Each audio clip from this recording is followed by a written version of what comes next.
La santidad de Dios. En la catequesis pasada, reflexionamos sobre la santidad de Dios y sobre las dos características que son la inaccesibilidad y la condescendencia que la distinguen. Ahora queremos ponernos a la escucha de la exhortación que Dios dirige a la comunidad de los hijos de Israel a través de las varias fases de la antigua alianza cuando dice: «Sean santos, porque yo soy santo, y soy el Señor su Dios». Levítico 19, versículo 2. Yo soy el Señor que les santifica. Levítico 20, versículo 8, etc. El Nuevo Testamento, en el que Dios revela hasta el fondo el significado de su santidad, acoge de lleno esta exhortación, confiriéndole características propias en sintonía con el hecho nuevo de la cruz de Cristo. Efectivamente, Dios, que es amor, se ha revelado plenamente a sí mismo en la donación sin reservas del Calvario y sin embargo también en el nuevo contexto que es la enseñanza apostólica que propone de nuevo con fuerza la exhortación heredada de la antigua alianza.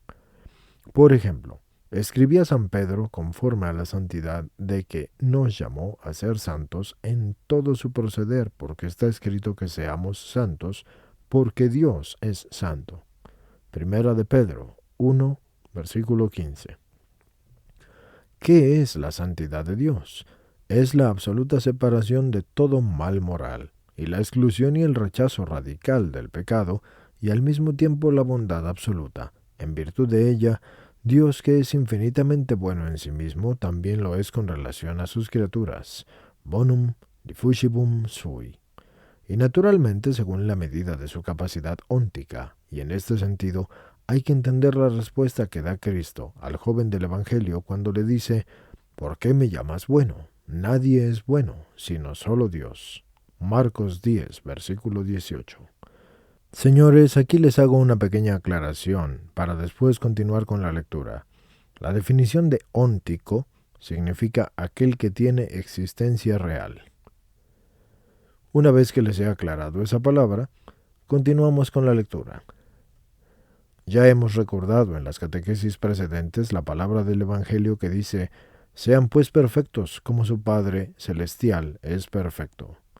Mateo 5, versículo 48. La exhortación a que se refiere la perfección de Dios en un sentido moral, es decir, a su santidad, expresa pues el mismo concepto contenido en las palabras del Antiguo Testamento que antes ya hemos citado y que toma de nuevo la primera carta de San Pedro.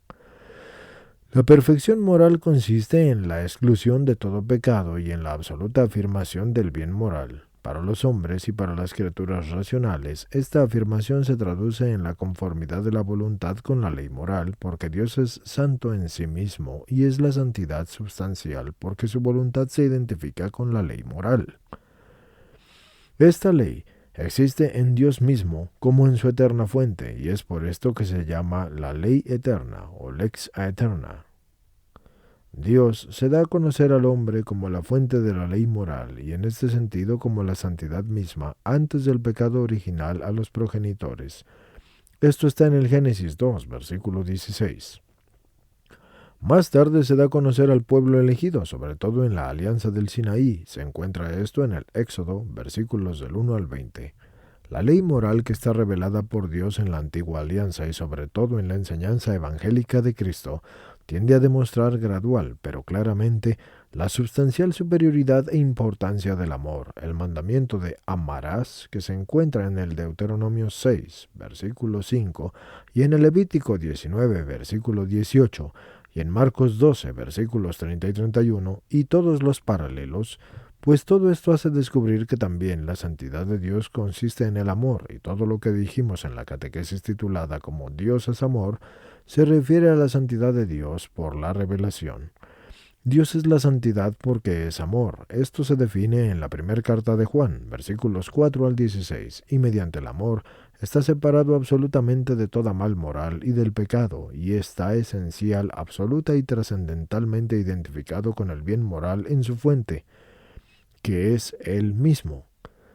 Y en efecto el amor significa precisamente esto, querer el bien y adherirse al bien, y de esta eterna voluntad de bien brota la infinita bondad de Dios respecto a las criaturas y en particular respecto al hombre.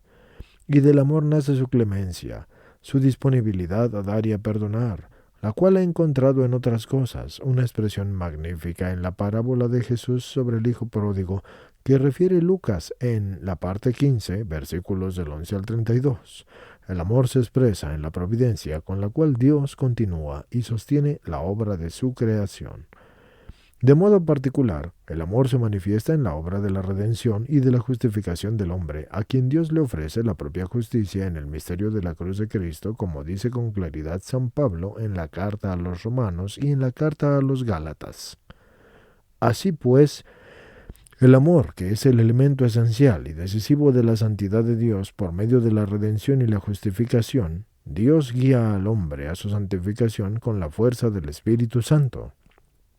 Y de este modo, en la economía de la salvación, Dios mismo, como una persona trinitaria y un único Dios, y con 3 veces su santidad, porque es 3 veces santo, en cierto modo toma la iniciativa de realizar por nosotros y en nosotros lo que ha expresado con las palabras que dicen: sean santos, porque yo soy el Señor, su Dios, y soy santo.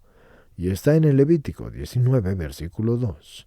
A este Dios que es la santidad porque es amor, se dirige el hombre con la más profunda confianza y le confía el misterio íntimo de su humanidad y todo el misterio de su corazón humano. Dice: yo te amo, Señor, y tú eres mi fortaleza. Señor, tú eres mi roca, mi alcázar, mi liberador. Dios mío, peña mía, refugio mío, escudo mío, mi fuerza salvadora, mi baluarte. Esto está en el Salmo 17, versículos 2 y 3. La salvación del hombre está estrechísimamente vinculada a la santidad de Dios, porque depende de su eterno e infinito amor.